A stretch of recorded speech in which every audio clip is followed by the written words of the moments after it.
Mas, Ya. untuk tanaman jagung di tempat kita ini berapa luas? Punya saya sendiri. Iya. Kalau punya saya sendiri cuma 2 hektar. 2 hektar. Oh, sistem tanamnya bagaimana, Mas? Sistem tanamnya tanpa olah tanah.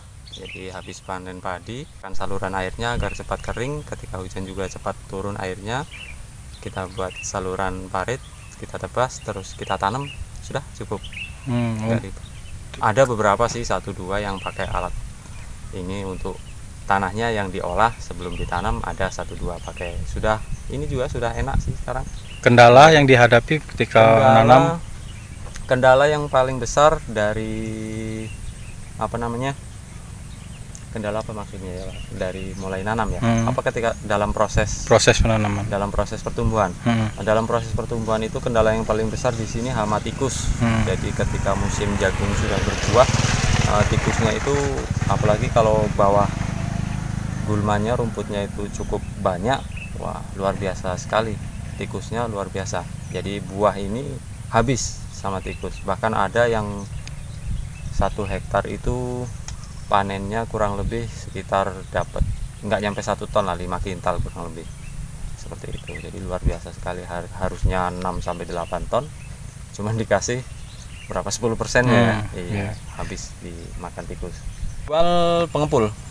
Iya, pengepul. Kisaran harga Untuk tahun ini belum tahu karena belum ada yang panen. Tahun kemarin kurang lebih 4.500 sampai 5.000.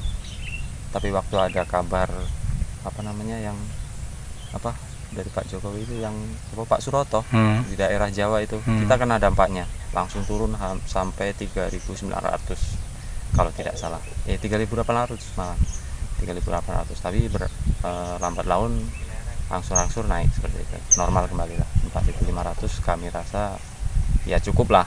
Kalau pinginnya sih sebagai petani harga setinggi mungkin, modal semini mungkin, seperti itu, hasil juga semaksimal mungkin.